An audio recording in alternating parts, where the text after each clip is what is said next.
En esta parte 2 hablaremos brevemente de la embriología comparada. Las preguntas clásicas del desarrollo son cómo se generan más de 200 tipos celulares distintos a partir de un único cigoto.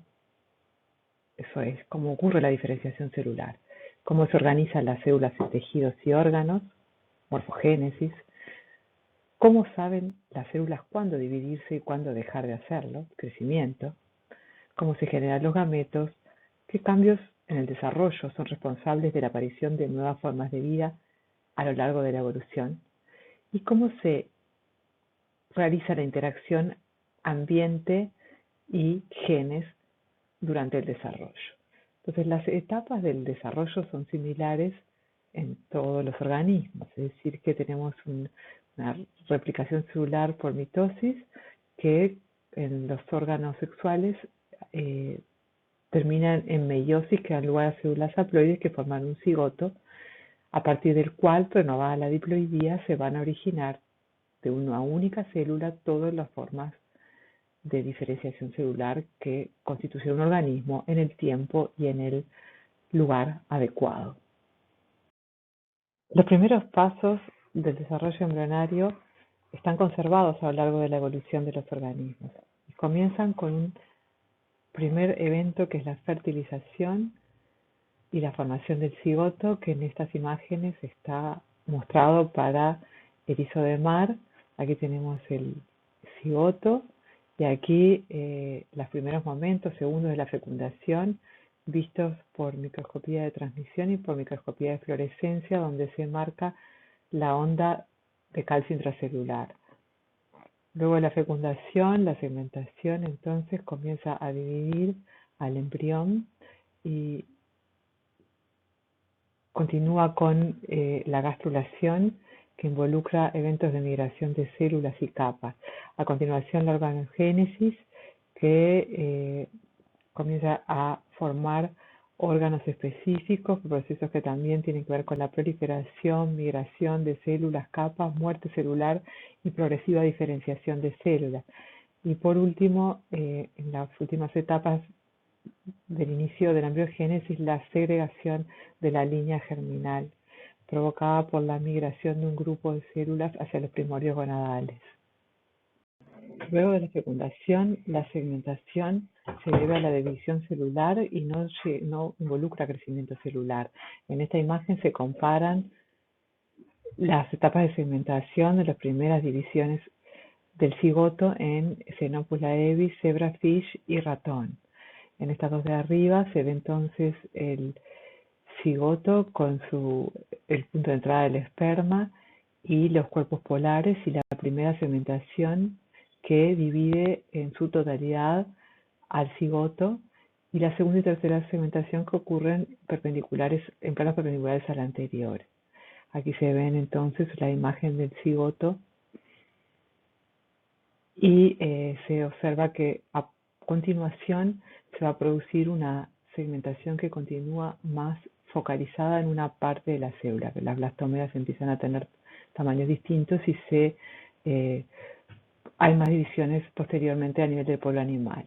En la gastrulación de zebrafish se observa que ya desde el inicio de las primeras clivajes, los clivajes ocurren solo en una zona, la zona del polo animal, y en el ratón se ve esta segmentación también completa, más similar a la de anfibio, también manteniendo los planos perpendiculares, hasta la producción de una blástula que es compuesta por un número de blastómeros que tienen además, se empieza a formar posteriormente una cavidad interna, el blastocele.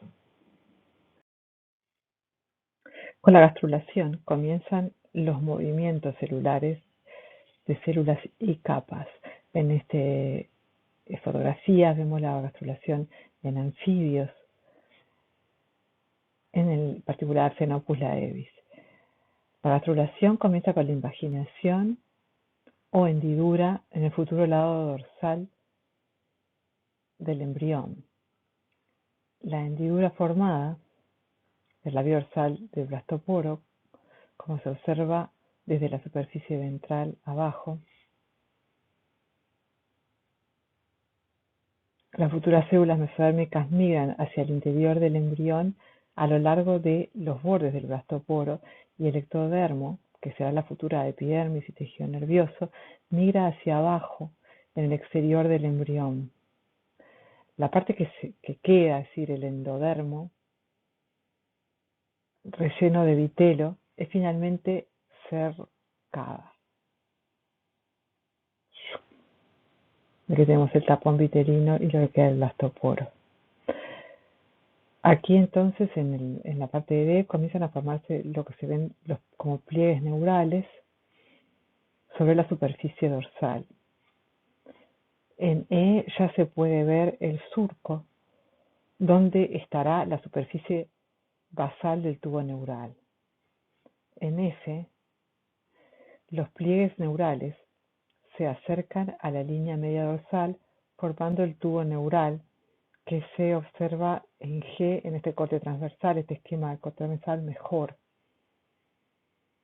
Este es el estadio entonces ya de neurula cuando tenemos formado un tubo neural. Todo este proceso entonces es la gastrulación. En H ya se ve el renacuajo antes de nacer, cuando las prominencias del cerebro anterior comienzan a inducir la formación de los ojos. Y en I, el renacuajo maduro que tiene que nadar lejos de la masa del huevo y alimentarse independientemente, ¿sí? En este dibujo vemos los movimientos de las células durante la neurulación también, pero de la perspectiva interna. Aquí se ve entonces la involución del mesodermo en el estadio de gástrula media y los movimientos a nivel del labio dorsal del blastoporo en el estadio de gástrula neurula temprana. La involución ha cesado y el ectodermo y endodermo del labio dorsal del blastoporo tardío se mueven hacia la parte posterior como lo indica la flecha. En el estadio de renacuajo temprano se reviste el blastoporo formando lo que es el canal neuroentérico, parte del cual se convierte en la cavidad del tubo neural secundario. Y aquí se ve una vista de corte transversal como en la figura anterior de la misma etapa. Sorprende aún que la gastrulación en mamíferos sea también tan similar a la de los anfibios y los reptiles, sus ancestros, siendo que ellos tienen huevos, son ovíparos y sus embriones se desarrollan a expensas de las reservas acumuladas en el huevo, mientras que en los mamíferos la intensa asociación con la madre como fuente de nutrición a través de los tejidos extraembrionarios hace que no se requiera el de vitelo para el desarrollo. Sin embargo, se mantienen las mismas características de la gastrulación. Aquí funciona como una especie de disco sobre el polo animal del embrión, donde se establecen dos capas denominadas epiblasto e hipoblasto, y aquí entonces encima la cavidad amniótica en contacto con la madre. Este es un embrión humano alrededor de los 15 días de gestación. Es una sección sagital de la línea media. Aquí hay una vista dorsal del embrión, en este embrión de 15 días, donde se ve la línea primitiva y los movimientos de las células epiblásticas por el nodo de Jensen. Y dentro del epiblasto están superpuestos sobre la vista dorsal superficial, el epiblasto. En los días 14 y 15, las células epiblásticas en ingresión se piensa como que reemplazarían a las células hipoblásticas que contribuyen a lo que es el revestimiento del saco vitelino, mientras que en el día 16 las células que ingresan se abren en abanico para formar una capa mesodérmica.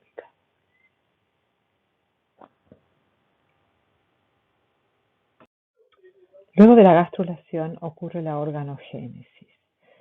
Aquí vemos la neurulación en el embrión humano.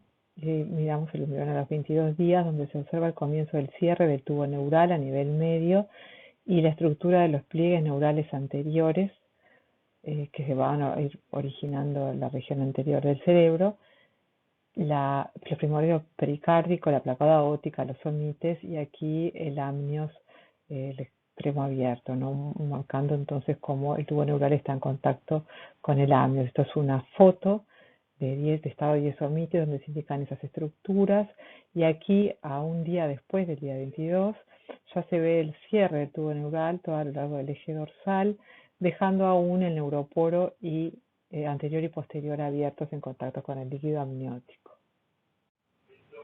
A la vez que ocurren estos cambios a nivel macroscópico de la estructuración de nuevos órganos, a nivel celular y tisular ocurren revoluciones a nivel de la expresión génica de las células que permiten su tránsito hacia estados de cada vez mayor diferenciación hasta el punto terminal de la diferenciación.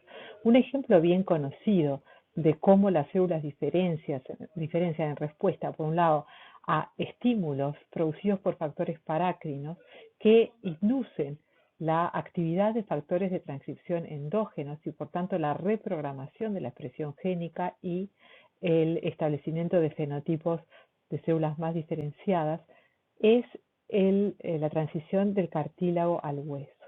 Este es el ejemplo que les voy a mostrar. Las células de la esclerótoma mesenquimal pueden convertirse en condrocitos, caracterizados por el factor de transcripción SOX9, o en osteocitos, caracterizados por los factores de transcripción Osterix, dependiendo del tipo de factores parácrinos a los cuales la célula experimenta. El factor parácrino erizoindio IHH, secretado por los condrocitos en crecimiento, parece reprimir a Twist, un inhibidor de RUNX2. RUNX2 es un factor crítico para dirigir el destino celular hacia la vía ósea. Por lo tanto, esta inhibición de Twist lo que hace es activar a Osterix, que a su vez activa proteínas específicas del hueso. En suma, si miramos este cuadro en el que se comparan las etapas del desarrollo de 4 vertebrados, zebrafish, la rana, el pollo y el ratón, observamos que sus patrones son muy similares, como dijimos antes. En estos casos tenemos segmentaciones que son meroblásticas aquí y holoblásticas, ya sea más asimétricas o más simétricas en el embrión de mamífero. A la vez, en verde se indican las estructuras que son de centros de Newcock en todos ellos, y a nivel de la gastrulación con también el organizadón de Spemann Mangold en todas estas diferentes órdenes. Durante la gastrula tardía se establecen en estos embriones las 3 capas embrionarias, endodermo, ectodermo y mesodermo, y por último la faríngula, el estadio faríngula, aparecen estructuras de faringe, notocorda, tubo neural, somites y cuerdas dorsales. Entonces, estos embriones tan distantes evolutivamente conservan una memoria del desarrollo muy similar. Existen 2 grandes grupos de proteínas asociadas al desarrollo. Las distintas células que se van produciendo a lo largo del desarrollo responden a señales intrínsecas, es decir, de las propias células, y extrínsecas, que son de las células adyacentes. Hay 2 grandes grupos de proteína que funcionan en el desarrollo. Se pueden clasificar globalmente como las que están involucradas con la regulación de la expresión génica, es decir, las que determinan los cambios directamente en la expresión génica, por ejemplo, factores de transcripción, y las proteínas que están más bien asociadas a la comunicación intracelular, el movimiento, la adhesión, tales como este receptor de membrana o proteínas que interaccionan con él tanto por fuera de la célula como intracelularmente.